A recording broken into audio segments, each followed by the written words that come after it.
أعوذ بالله من الشيطان الرجيم ശപിക്കപ്പെട്ട പിശാചിൽ നിന്ന് അല്ലാഹുവോട് ഞാൻ ശരണം തേടുന്നു.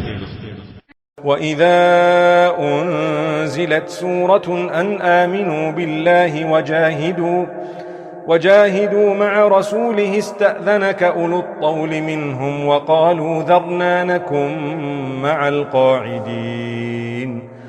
നിങ്ങൾ അല്ലാഹുവിൽ വിശ്വസിക്കുകയും അവന്റെ ദൂതനോടൊപ്പം സമരത്തിൽ ഏർപ്പെടുകയും ചെയ്യുക എന്ന് നിർദ്ദേശിച്ചുകൊണ്ട് വല്ല അധ്യായവും അവതരിപ്പിക്കപ്പെട്ടാൽ അവരുടെ കൂട്ടത്തിൽ കഴിവുള്ളവർ യുദ്ധത്തിന് പോകാതിരിക്കാൻ നിന്നോട് സമ്മതം തേടുന്നതാണ്. അവർ പറയും, ഞങ്ങളെ വിട്ടേക്കണം, ഞങ്ങൾ ഒഴിഞ്ഞിരിക്കുന്നവരുടെ കൂട്ടത്തിലാകാം. رضوا بأن يكونوا مع الخوالف وطبع على قلوبهم فهم لا يفقهون. യുദ്ധത്തിനു പോകാതെ ഒഴിഞ്ഞിരിക്കുന്ന സ്ത്രീകളുടെ കൂട്ടത്തിലായിരിക്കുന്നതിൽ അവർ തൃപ്തിയടഞ്ഞിരിക്കുന്നു. അവരുടെ ഹൃദയങ്ങളിൽ മുദ്രവെക്കപ്പെടുകയും ചെയ്തിരിക്കുന്നു. അതിനാൽ അവർ കാര്യം ഗ്രഹിക്കുകയില്ല.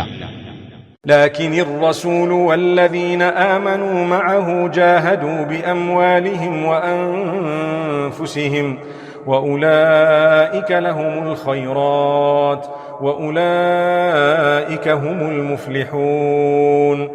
പക്ഷേ റസൂലും അദ്ദേഹത്തോടൊപ്പം വിശ്വസിച്ചവരും തങ്ങളുടെ സ്വത്തുക്കൾ കൊണ്ടും ശരീരങ്ങൾ കൊണ്ടും സമരം ചെയ്തു. അവർക്കാണ് നന്മകളുള്ളത്, അവർ തന്നെയാണ് വിജയം പ്രാപിച്ചവർ.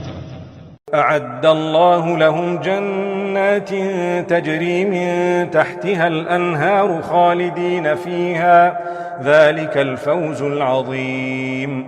അല്ലാഹു അവർക്ക് താഴ്ഭാഗത്തുകൂടി അരുവികൾ ഒഴുകുന്ന സ്വർഗ്ഗത്തോപ്പുകൾ ഒരുക്കിവെച്ചിരിക്കുന്നു.